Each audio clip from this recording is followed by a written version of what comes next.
Praise and thanksgiving be to our gracious and merciful God. Maayong gabi ug happy Sabbath kaninyong tanan mga kapaglaom. Ato gayon nga gipasalamatan ang Dios sa iyang makanunayon nga pag-amuma kanatong tanan. Sa tibuok semana, iya kitang giampingan o gipanalanginan. Yes, oo, mao gayud kana mga kapaglaom ug ato jud gipasalamatan ang Dios kapaglaom kit nga luyo sa ato mga pagsulay, mga kapaglaom iya gihapon kitang gitabangan nga makita nato ang iyahang gugma. Yes, that's true kapag laom joy ug dugang pa, luyo sa ato nga mga kapakyasan, iya kitang gidawat o gitawag sa iyang buluhaton to go and reach the world. Amen for that mga kapaglaom and amen for that kapaglaom kit. And that is a very subject nga atong gitun-an o ginapaminawa ni ini nga semana.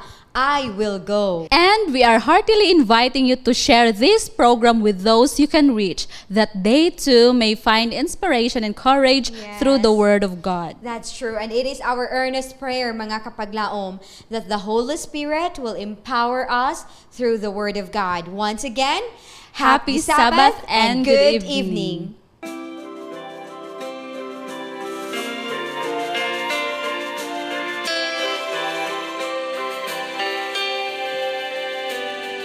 I hear the voice of Jesus calling. My answer is, I will go. I see the need of people crying. My answer is, I will go. I go to share the message of love. I go to share the blessed hope. But if I get discouraged, I call to Jesus' help, because I have decided I will go.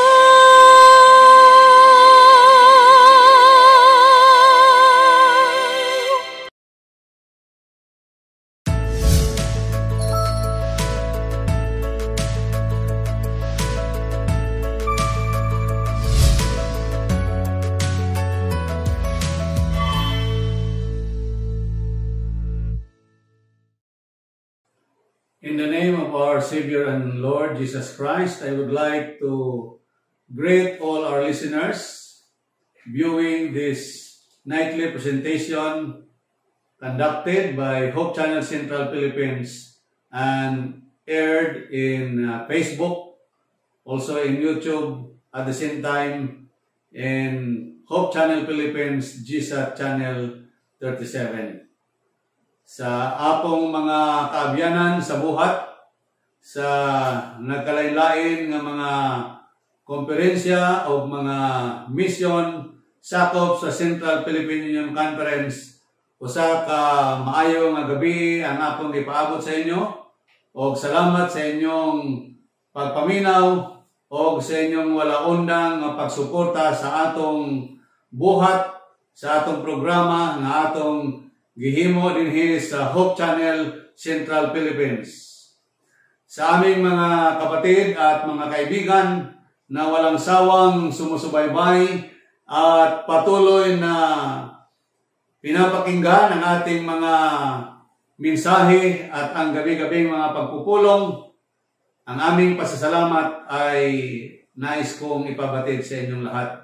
Lalo tigit sa mga kapatiran sa buong probinsya ng Romblon, sa iba't ibang mga iglesia na marahil kayo ngayon ay nakatutok, anuman ang inyong tinitingnan, ang Facebook man, o kaya ay sa YouTube at maging sa TV, ay nawa ang pagpapala ng ating Panginoon ay inyong matanggap at nawa ay maging masigla tayo sa ating paglilingkod sa Panginoon.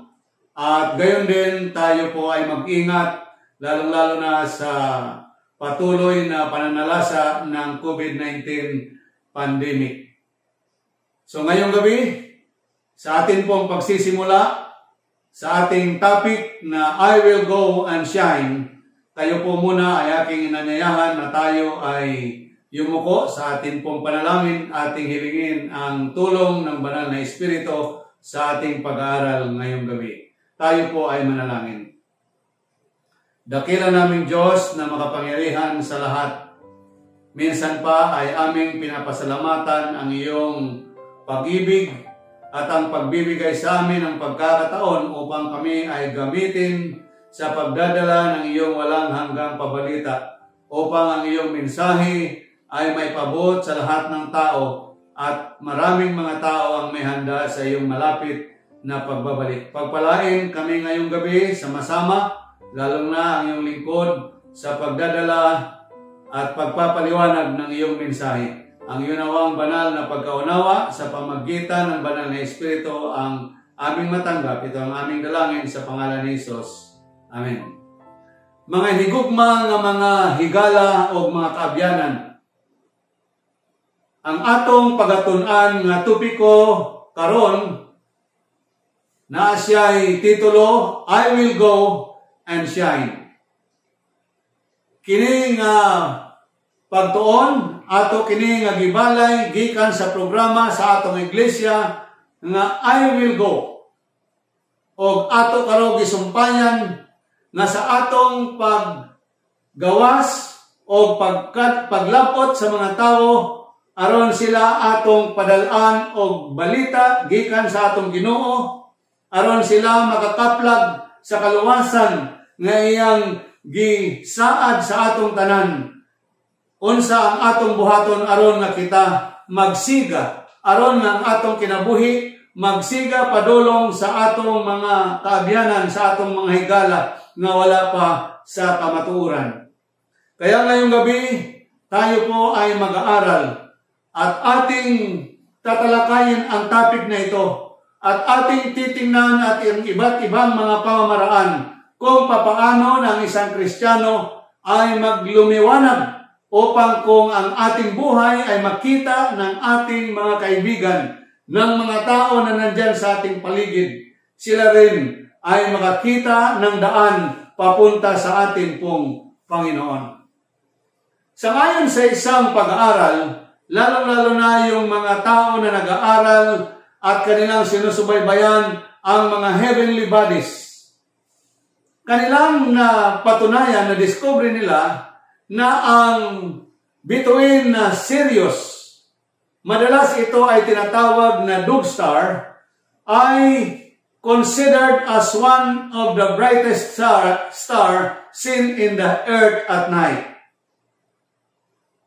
Kanilang napatunayan na itong bituing Sirius, ito ang pinakamaliwanag sa lahat ng mga bituin na makikita sa ating sanlibutan kapag sa gabi na talagang maliwanag ang kapaligiran. Ang salitang Sirius ay kinuha nila sa salitang Griego na ang ibig sabihin sa wikang Ingles, glowing, o kaya ay sa Tagalog, nagniningning. Kung sa Bisaya, grabe ang iyang kahayag. Ang mga eksperto sa NASA, isa pong malaking observatory sa United States, ay napatunayan nila sa kanilang pag-aaral na ang bituin na Sirius ay 2 beses na mas malaki sa bituin o sa araw ng ating sanlibutan. At ang liwanag ng Sirius ay kanilang napatunayan na kung ito ay ilagay sa tabi ng ating araw, siya ay 20 beses, 20 times na mas maliwanag kaysa sa atin pong araw na atin pong nakikita dito sa ating sanlibutan. Napakaliwanag niya. Mga minamahal na mga kapatid at mga kaibigan, ang mga Kristiyano, tayo bilang mga tagasunod ng ating Panginoon, ninanais ng Diyos na tayo ay maging ilawan na maghahatid ng liwanag sa ating pong mundo. Noong ang ating Panginoon ay nandito pa sa sanlibutan, ang record sa Mateo Kapitulo 5, talatang 14 ay nagsasabi, kayo ang ilaw ng sanlibutan. Sino ang sinasabihan ng ating Panginoon na kayo ang ilaw ng sanlibutan? Ang mga pananalitang ito ay tinutukoy ng ating Panginoon sa bawat isang mananampalatayang Kristiyano, isang tao na tumanggap sa ating Panginoon bilang kanyang personal na tagapagligtas, na siya ang ilaw.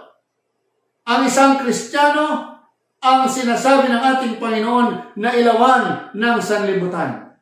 Ang pahayag ng ating Panginoon tungkol sa talatang ito ay nagtataglay ng isang paunawa na bilang kanyang mga tagasunod, tayo ay nagsisilbing ilawan sa gitna ng mundong nadidiliman ng kasalanan.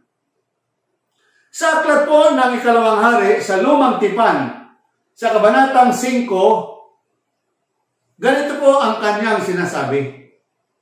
At ang mga taga-Syria ay nagsilabas na mga pulupulutong at nagdala ng bihag na mula sa lupain ng Israel na isang dalagita, at siya ay naglingkod sa asawa ni Naaman.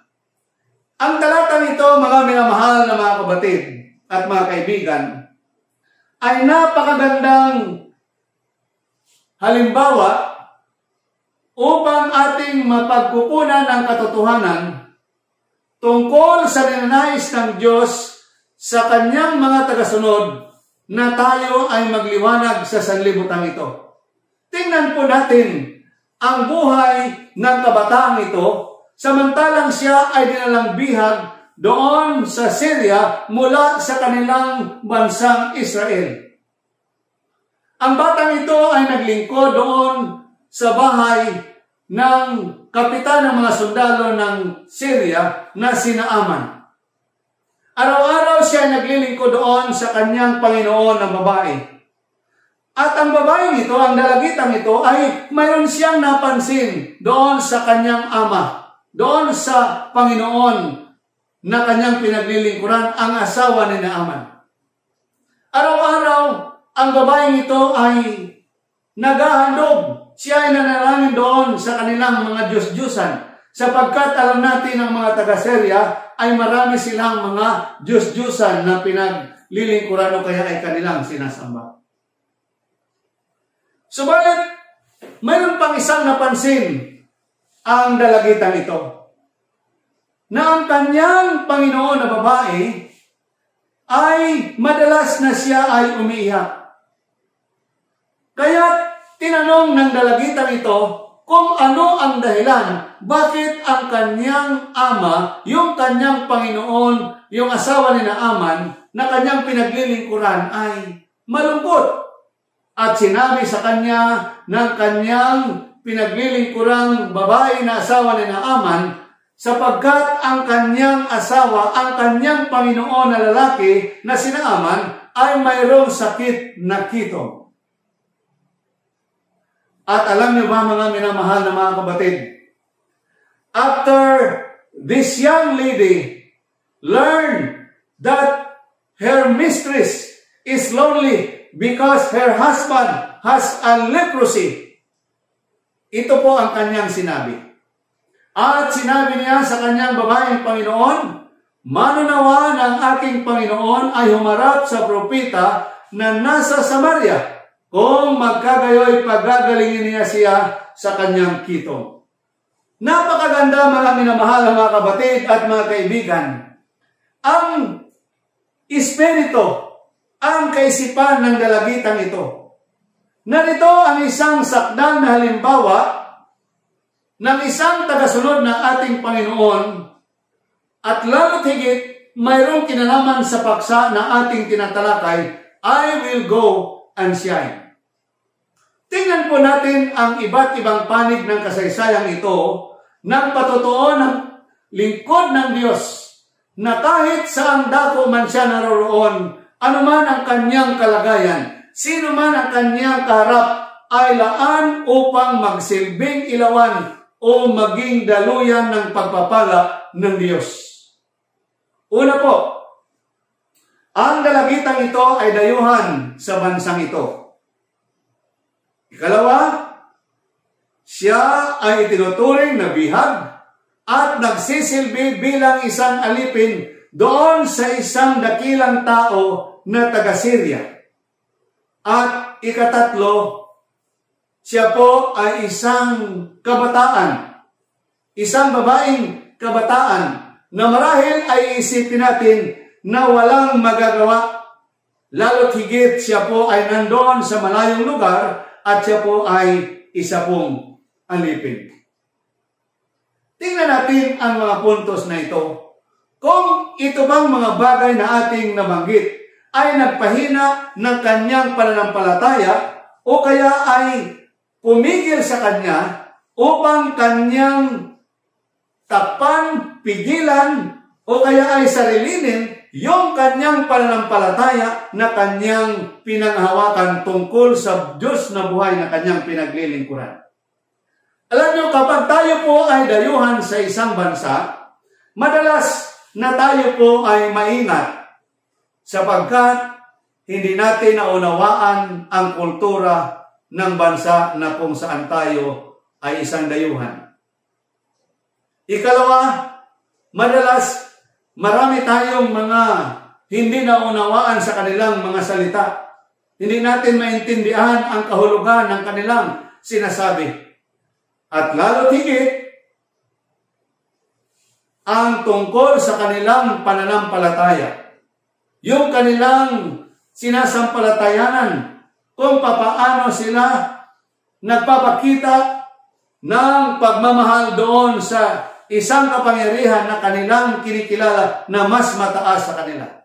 Alalahanin natin sa puntong ito, mga minamahal na mga kapatid at mga kaibigan, na ang Syria ay, ang mga tao sa Syria, sila ay sumasamba sa iba't ibang mga Diyos-Diyos.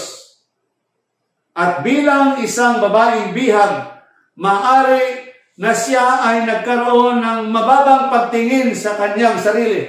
She has a low self-evaluation of herself.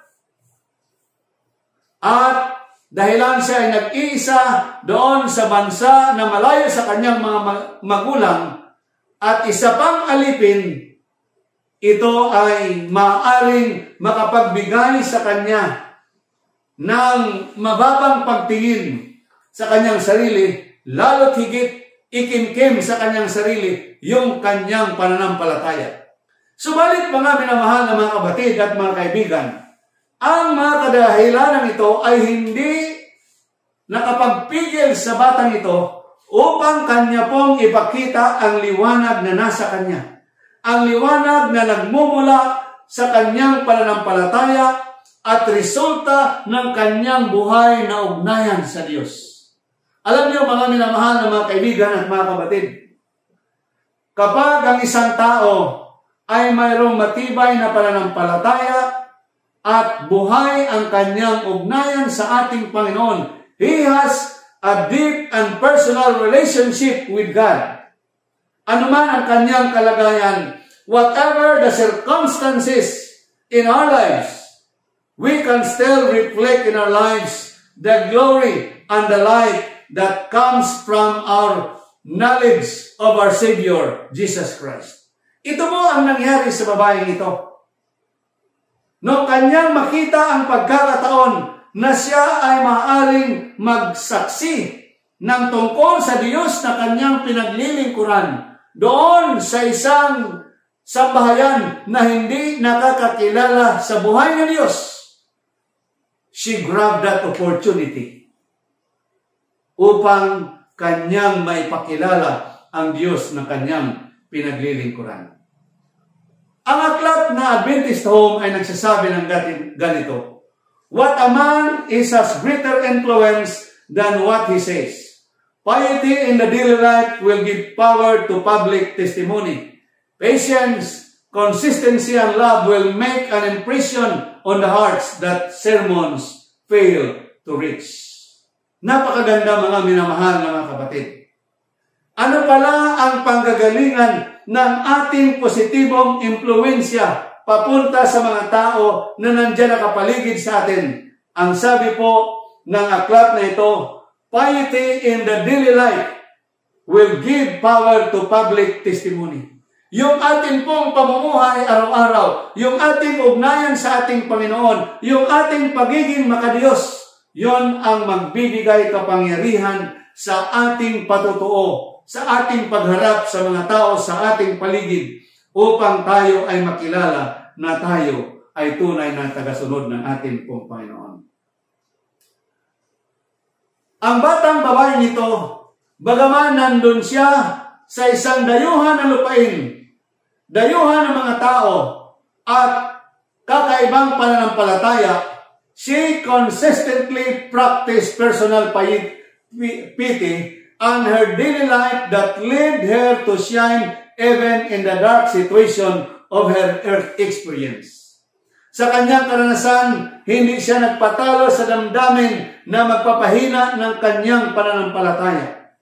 Ang dalagitan ito ay puno ng pag-ibig. Kanyang nararamdaman sa kanyang sarili yung pag-ibig na kanyang tinanggap sa Panginoon na ito ay kailangan kanyang ibahagi dito sa sambahayan na kanyang pinaglilingkuran. Kanyang inisip na bago siya umalis o kung siya man ay makabalik sa kanilang lugar doon sa Israel, ay kanyang maipakilala dito sa sambahayang ito ang Panginoon na kanyang pinaglilingkuran. Nais niya na maging isang positibong patutuo dito sa tahanan o kaya sa asawa ni Naaman. Hindi niya inisip kung ano man ang kanyang pagkakaiba o ano man ang kanyang lahi o kung sila man ay kaibigan o kaaway. Ang nasa isipan lamang ng babaeng ito ay kung papaano niya may papahayag ang pag-ibig at ang kapangyarihan ng Diyos na kanyang pinagtitiwalaan. Kamusta tayo mga minamahal na mga kapatid at mga kaibigan? Kamusta tayo sa ating pakikitungo sa ating mga kakilala? Kung tayo man ay mayroong mga tao na pinaglilingkuran, tayo ay nagtatrabaho sa kanilang mga opisina, anong pagkakaiba ang ating ipinapakita sa kanila? Ang ating bang buhay ay laan na atin pong ipakita sa kanila ang pag-ibig ng ating Panginoon? Na hindi natin ialintana na bagaman tayo kung minsan ay hindi pinapakitaan ng magandang mga pakikitungo. Ang babaeng ito, ang kanya lamang isipan ay siya'y maging pagpapala dito sa sambahayan na hindi nakakakilala sa Panginoon. Alam niyo, may mga pagkakataon, mga minamahal na mga kapatid, sa ating karanasan, no? Na kapag mayroong mga tao na hindi gaanong maganda ang pakikitungo sa atin, tayo ay hindi rin nagpapakita ng maganda.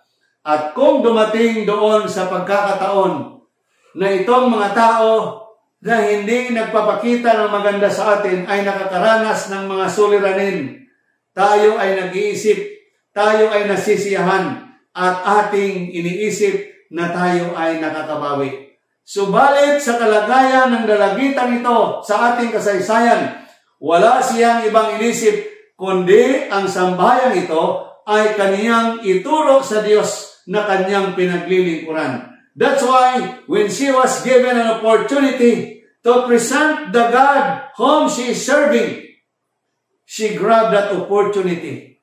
She told her mistress to go to the prophet in Israel because she firmly knew, she firmly believed, and she knew the God that she is serving na maaaring makatulong at makagagawa ng kababalaghan sa buhay ng kanyang Panginoon na walang iba kundi si Naaman. Sabi po ni Dwight Moody, we are told to let our light shine. And if it does, we don't need to tell anybody it does. Kailangan ba nating sabihin, mga minamahal na mga kapatid, sa mga tao na tayo ay Kristiyano? Na tayo ay kailangan at laan na magliwanag sa mga tao sa ating kapaligiran? Hindi po kinakailangan. Ang kailangan lamang na tayo ay mamuhay. Ang ating pag-uugali ay ipakita natin na nasa atin ang pag-uugali ng ating pong Panginoon. Si Dwight Moody ay nagpatuloy, ang sabi niya, lighthouses don't fire cannons to call attention to their shining. they just shine. Napakaganda mga minamahal na mga kapatid. Hindi na kinakailangan na tayo ay magsigawan pa sa mga tao, na tayo ay Kristiyano. Hindi na kinakailangan na ating pang isigaw sa paligid natin na tayo ay isang Seventh-day Adventist. Sapat na tayo ay mamuhay, ating pong ipamuhay ang katotohanan na ating tinanggap mula sa ating Panginoon. At ito ang magbibigay ng isang matibay, makapangyarihang patutuo sa mga tao at sila na mismo ang magsasabi na tunay tayo nga ay tagasunod ng ating pong Panginoon. Isa pang dahilan na maaaring pumigil sa dalagitang ito upang kanyang ipakita, no? A cause that will conceal the light that is in her ay yung kanya pong kalagayan na yung kanyang pinaglilingkuran ay isang mataas na kawal sa Syria. Marahil tayo po ay nakarinig ng iba't ibang mga kasaysayan ng mga overseas Filipino workers who have been maltreated abroad, especially from their rich employer at lalo tigit mga taga-ibang mga lugar. Ang babae ito bilang alipin, hindi niya inisip na maging mababa ang kanyang pagtingin sa kanyang sarili.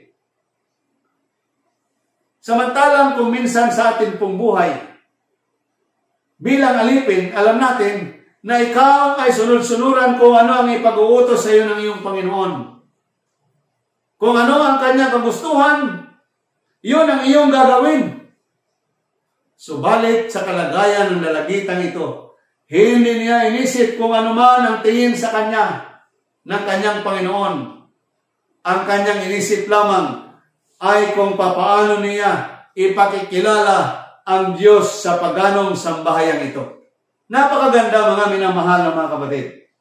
Si Mrs. White ay nagsabi sa aklat na Adventist Home, the conduct of the captive maid, the way that she bore herself in that hidden family, is a strong witness to the power of early home training. Saan pala nanggaling yung matibay na pananalig ng kabataan ito, na kahit nandun siya sa isang malayong lugar, siya po ay alipin at ang kanyang pinaglilingkuran ay kakaiba ang pananampalataya, ang paniniwala, at lalo't higit ang kanilang estado sa buhay.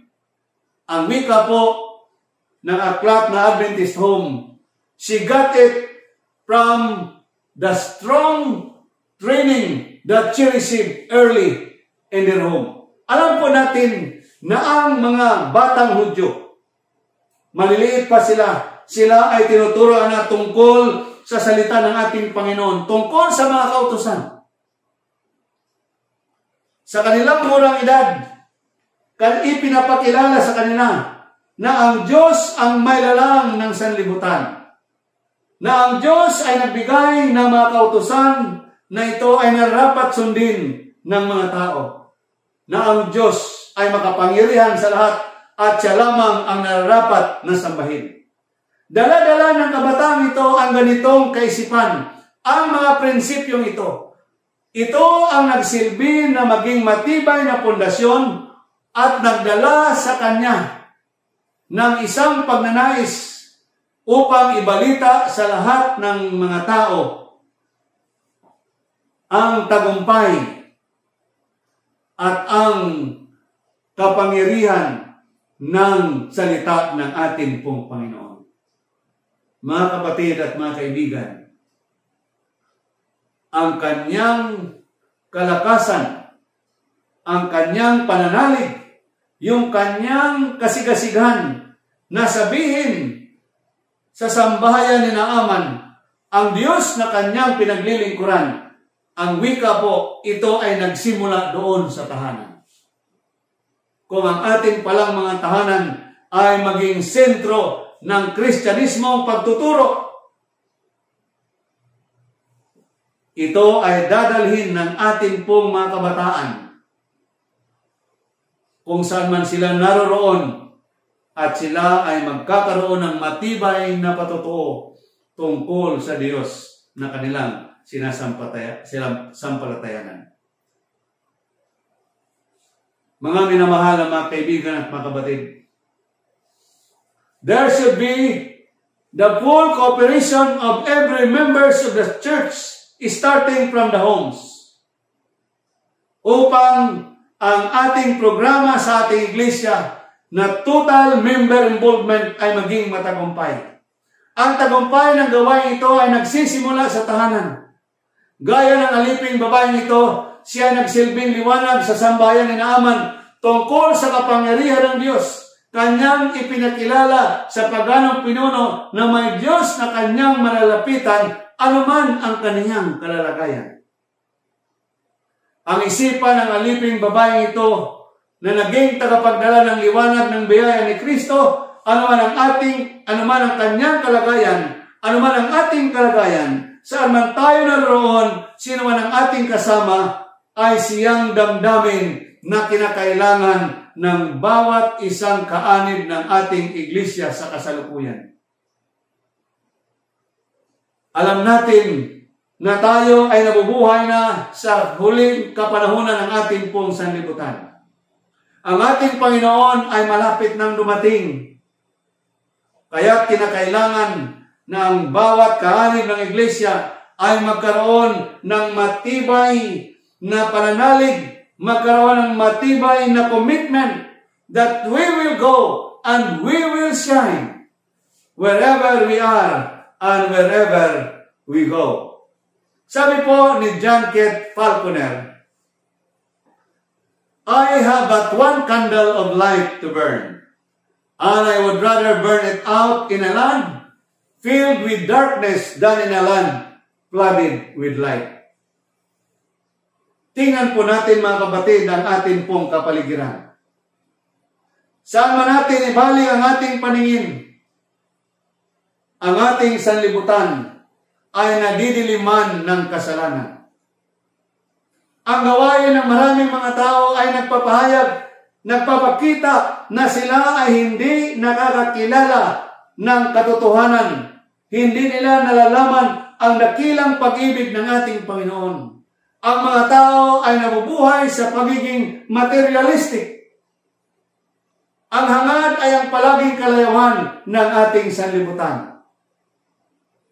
Subalit, para kay John Keith Falconer, sapagkat siya ay mayroong nag-iisang buhay lamang, tayo mga kapatid ay mayroon lamang nag-iisang buhay.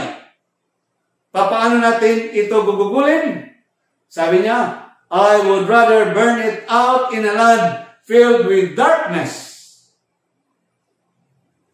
Magliwanag nawa ang ating mga ilawan doon sa madidilim na dako ng ating pong sanlibutan, upang ang mga tao na hindi alam ang kanilang patutunguhan, walang direksyon ang kanilang spiritual life, ay madala natin sa tunay na landas at kanilang makita ang liwanag ng katotohanan na nagmumula sa cross ng ating Panginoon, at sila rin ay makatanggap ng pag-asa sa kaligtasan na inalok ng ating Panginoon.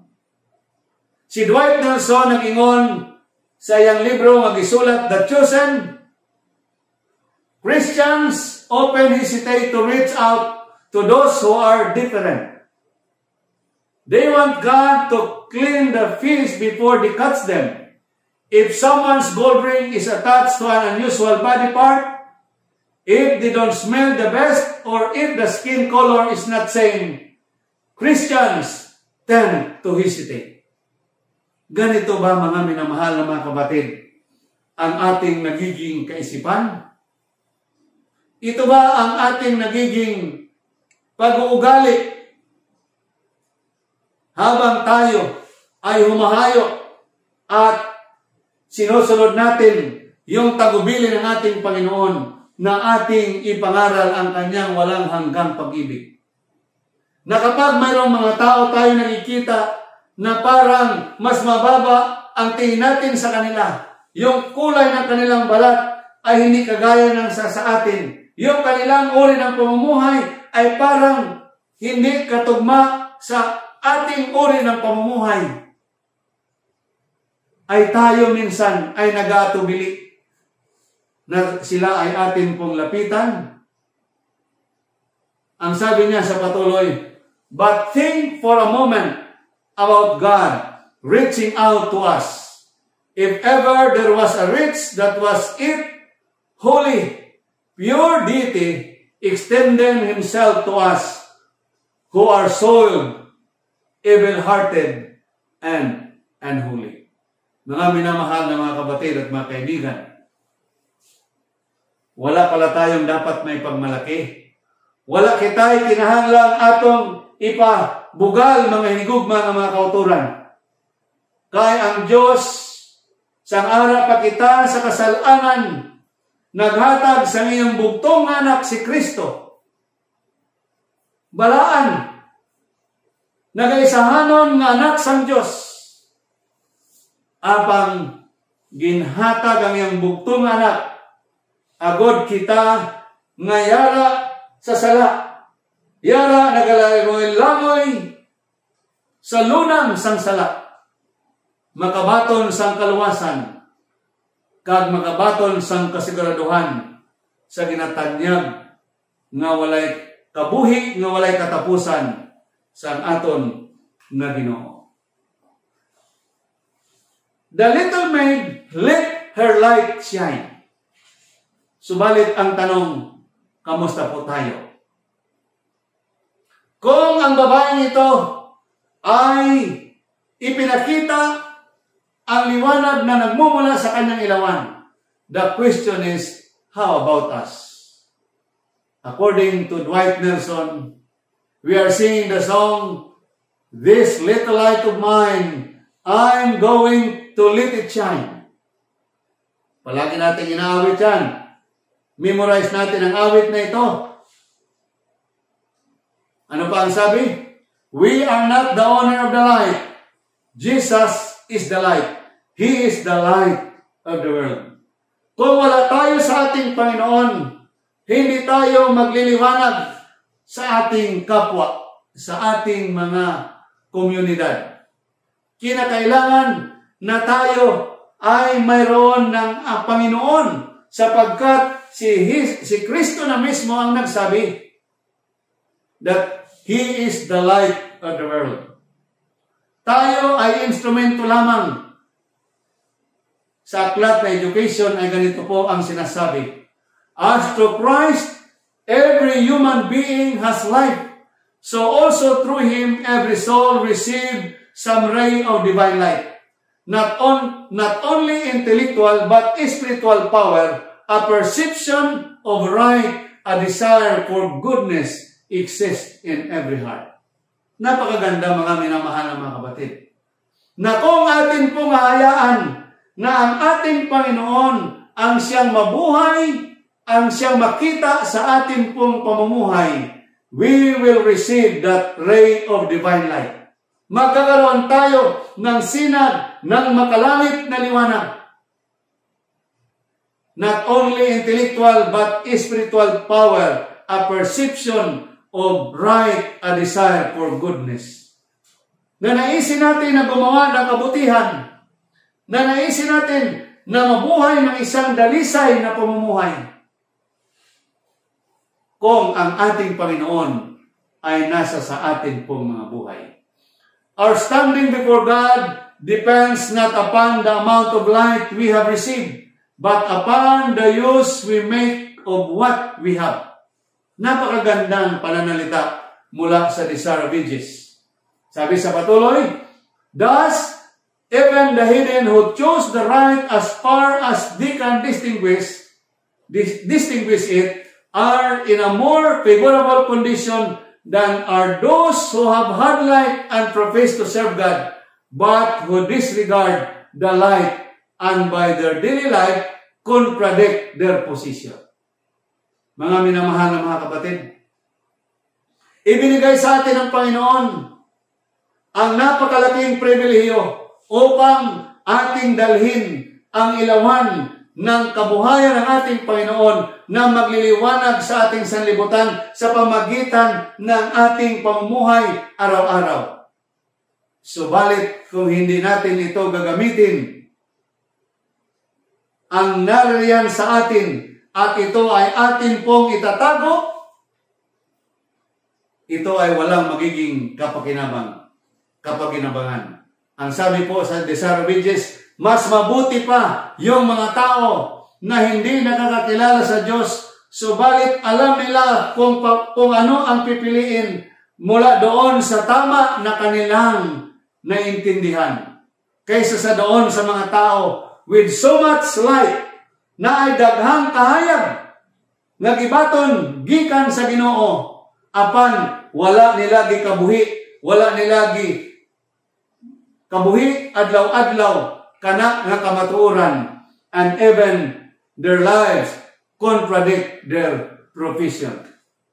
Mga kapatid, bilang mga kaanib ng iglesia, bilang kaanib ng Seventh-day Adventist Church, ipinagkatiwala sa atin ng Diyos ang maraming pagkakataon upang ating ipakita ang liwanag na ating tinanggap sa Diyos. Ano ang mga liwanag na ito na ibinigay sa atin ng ating Panginoon? Mga higugma ng mga higala, gihatag sa ato sa Diyos ang madalom na paghangop o pag-intindi sa kamatuoran gikan sa balaang kasulatan. Ano po ang ating ginagawa? Ang wika dito, kailangan na ito ay ating paunlarin. Kinahanglan magkaigsuunan na ato kini gamiton, ato kini nga gamiton adlaw-adlaw aron na kini magdaghan pa. Kailangan na tayo ay palaging magsaliksik ng kanyang mga salita. Sapagkat kagaya nung talinhaga na binanggit ng ating Panginoon na ang isa ay kanyang binigyan ng 5, yung isa ay binigyan niya ng 3, yung isa ay 2, at yung isa ay 1. Ano ang ginawa ng tao na binigyan ng nag-iisang talento ng ating Panginoon? Ang wika po ng banal na kasulatan, ito ay kanyang itinago sa ilalim ng lupa. At pagbalik ng kanyang Panginoon ay tinanong kung nasaan na yung talento na ibinigay sa kanya. Siya ni atubang sa Ginoo o sa diha nga siya gipangutana sa iyang amo sa Ginoo kung asa na ang gihatag sa iya nga talento. Siya nag-ingon nga, Ginoo, ako kining gibaon, gikutkot ko sa yuta, o karon akong gibalik sa imo, walay kulang, wala po'y nadugang. Unsa ang giingon sa iya sa Ginoo? Ikaw na isang hindi tapat na katiwala, kahit na yung nasa sa iyo ay kukunin ko. Mga minamahal na mga kapatid, ibinigay sa atin ng Diyos ang higit na pangunawa tungkol sa malinis na pamumuhay, lalo na ang mga bagay na atin pong kinakain. Ipamuhay natin ito upang ito ay maging pagpapala para sa iba. Ipakita natin sa ating pamumuhay araw-araw ang mga liwanag na nagmumula sa katotohanan na ating tinanggap sa atin pong Panginoon. Ibigay ng Diyos sa atin ang pagpapala tungkol sa Sabat, isang kapahingahan na hindi lamang nag-iiwas sa atin sa mga kabalisahan sa buhay, subalit maglalapit sa atin sa Diyos na nagbibigay sa atin ng sakdal na kapahingahan mula sa kasalanan. Alam niyo mga kapatid, ang Sabat ay isang napakagandang katotohanan na atin pong maipapakita ang liwanag nito sa mga tao sa pamagitan ng ating tapat na pagsunod sa tagubilin ng ating pong Panginoon. Subalit kung minsan, nakakalungkot sabihin mga kapatid na mismo tayo ay hindi nagiging tapat sa pangingili natin ng araw ng Sabat. Kaya sa halip ng mga tao ay kanilang ma-appreciate ang pagpapala, the beauty of keeping the Sabbath kung minsan ang mga tao ay negatibo ang kanilang tingin. Ating damahin ang pagpapala ng pahinga ng Diyos at isiwalat ang liwayway ng katotohanan ito sa mga tao na nasa kadiliman. All of us are accountable for the light that we have. Mayroon po tayong pananagutan doon sa liwanag na atin pong tinanggap. Ang tanong, paano natin paliliwanagin ang ating mga ilawan? Una, we must have Christ in our lives. Atong siguraduhon, mga higala, mga kaigsunan, nga naakitay Kristo sa atong kinabuhi. Si Jesus nagingon sa Juan Kapitulo 8, versikulo 12, Ako ang ilaw ng sanlibutan. Ang sumusunod sa akin ay hindi lalakad sa kadiliman, kundi magkakaroon ng ilaw ng kabuhayan. Hindi po tayo ang ilaw. Si Kristo ang ilaw. At kung si Kristo ay tumatahan sa atin, kung si Kristo nagpuyo sa atong kinabuhi, mga kaigsunan, nagingon ang maraang kasulatan, dili kita mulakaw sa kadudulman, o ang atong kinabuhi na ay kahayag, ang atong pangabuhi adlaw-adlaw, ang atong kinabuhi adlaw-adlaw na ay kahayag o kini makitaan sa mga tao diha sa ato nga palibot.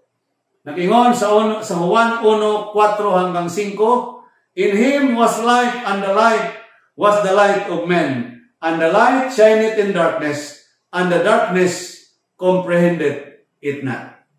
Si Kristo mao ang kahayag. Kita kaangay sa bulan nga nagkuha og kahayag gikan sa atong Ginoo. So kinahanglan adlaw-adlaw na kitay koneksyon sa ato nga Dios. Magliliwanag lamang ang ating ilawan kung si Kristo ay nabubuhay sa atin. Kagaya ng ilawan na kung ito ay mayroong gas, ito ay kusang magbibigay ng liwanag, gayon din ang ating pong buhay. Ang sabi sa Acts of the Apostles, page 329, For God who commanded the light to shine out of darkness had shined in our hearts to give the light of the knowledge of the glory of God in the face of Jesus Christ. Number 2, stay connected with Jesus. In order for us to have light, kinahanglan na kita kanunay nga nakaangot sa ato nga Ginoo. John chapter 15 verse 4 nagingon, Abide in me and I in you. As the branch cannot bear fruit of itself except it abide in the vine, no more can ye except ye abide in me. Although we are in Christ Jesus by His covenant of promise, yet if we stand in a position of perfect indifference without acknowledging Him as our Savior, we bear no fruit. So kinahanglan kita kanunay nga nakaangot sa atong nga Ginoo. Aron nga ang atong kinabuhi mamunga, aron nga ang atong kinabuhi magpakita og kahayag diha sa mga tawo nga naa sa kangit-ngit sa kining nga kalibutan. Those who have been in the light of the world have shed forth but feeble and sickly beams. What is light? It is piety, goodness, truth, mercy, love. It is the revealing of the truth in the character and life. Unsa kuno ang giingon ni Mrs. White? Katong mga tao nga gipaabot sa Dios nga magkaya kanunay naay kahayag, unsa kuno? They have shed forth but feeble and sickly beams. Murag dili maayong paminawan mga kaigsuonan nga ang kahayag na atong gipakita, no, dili siya kahayag kundi murag igpat-igpat lang. Murag kanang kuryente nga off and on. No?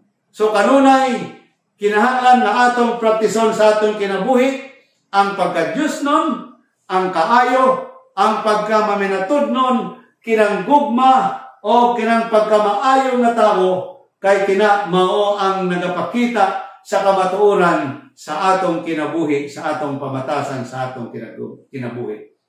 The gospel is dependent on the personal piety of its believers for its aggressive power, and God has made provision through the death of His beloved Son that every soul may be thoroughly furnished unto every good works. Gihatag sa ato sa Ginoo ang tanang pribilehiyo aron nga kita makapakita og maayong mga buhat sa atong kinabuhi. Gani kinahanglan mga kauturan, adlaw-adlaw ato tugutan nga ang Ginoo magpuyo sa atong kinabuhi kag kita nagapabilin nga nakaangot sa iyang gugma, sa iyang kamatuoran. Every soul is to be a bright and shining light, showing forth the praises of Him who has called us out of darkness into His marvelous light. Review and Herald, 1891. Kinahanglan nga ang tanan ng mga tao magpakita og kahayag, ipakita nato katong himaya, katong kadungganan, katong nagtawag sa ato gikan sa kadudulman padulong sa iyang makatilingala nga kahayag o kapawa. Number 3, kung paano kita magpakita o kahayag, our lives should be led by the Holy Spirit. Kinahanglan nga ang atong mga desisyon adlaw-adlaw, ang atong mga hunang-huna, it is controlled by the Holy Spirit. The wind blows where it wishes, and you hear the sound of it, but cannot tell where it comes from and where it goes. So is everyone who is born of the Spirit. John chapter 3, verse 8. Your religion is an imitation of Christ. A religion that is built on self-confidence and selfishness is worthless. The true Christian is a follower of Christ. This means walking in the light. The heart must be open to receive the heavenly guest. Mga hinigugma nga mga kauturan, kung ang atong kinabuhi ginapangunahan sa balaan nga Espiritu, magaka may ara kita nga putli nga relihiyon, nga kini mao ang atong pag-imitar sa kinabuhi ni Kristo. Kay ang tinuod nga relihiyon, nag-ingon siya, is built on self-confidence and selfishness is worthless. Ang atong pagsalig sa atong kaugalingon o ang atong pagkamayayahon wala kanay bahin sa kinabuhi sa usa ka Kristiyano nga manaay relasyon sa aton nga Ginoo. O kung kita gidumalaan sa balaan nga Espiritu, dili kita makahimo sa atong kaugalingon sa atong gustong buhaton. Kay ang balaan nga Espiritu maoy magtudlo sa aton kung unsa ang atong himuon. Gani mga hinigugma nga mga kauturan, sa atong nga pagtuon sa karon nga tion, atong natun-an nga ang Dios nagpaabot sa aton nga kita magsanad, magpakita sang kahayag sa aton nga palibot. Nilais ng ating Panginoon na tayo ay magpakita ng liwanag sa ating kapaligiran.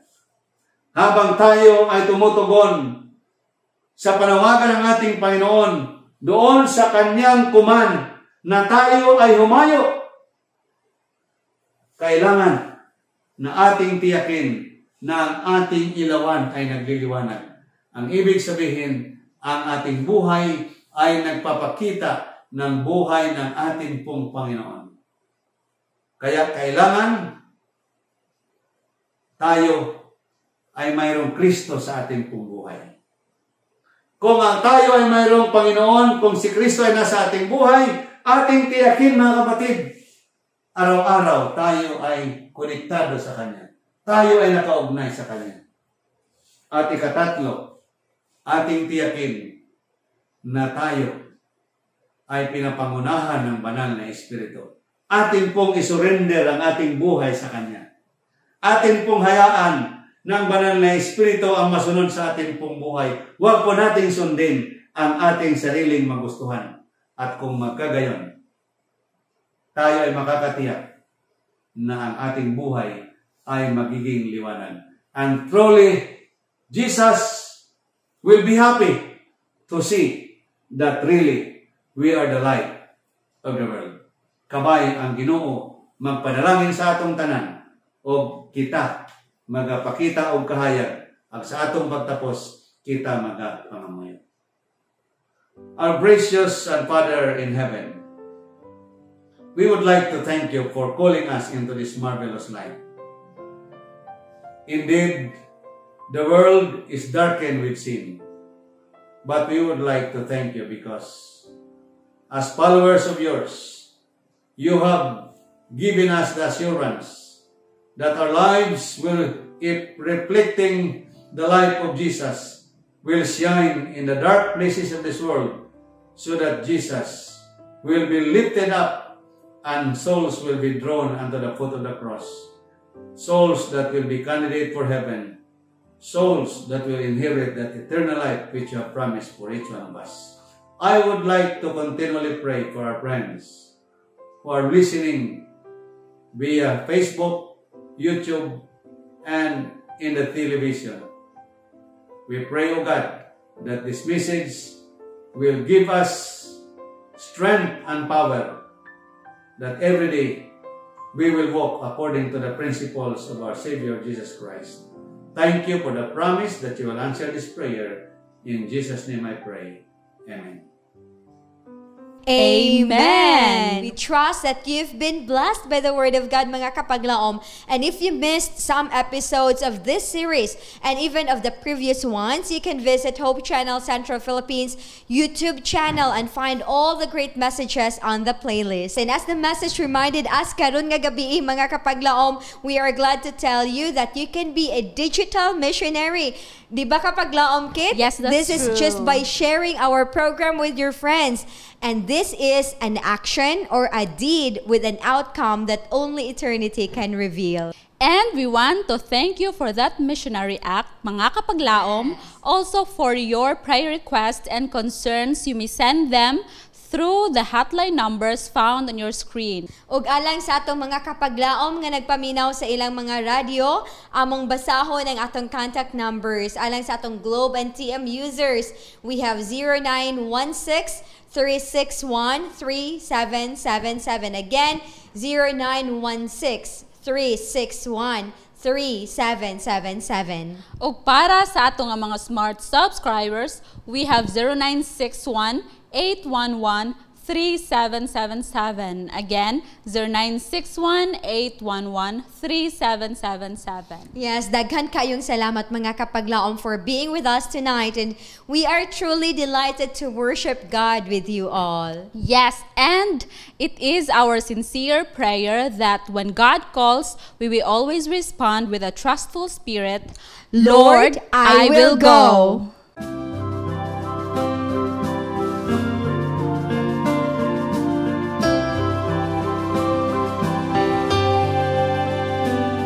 I hear the voice of Jesus calling. My answer is, I will go. I see the need of people crying. My answer is, I will go.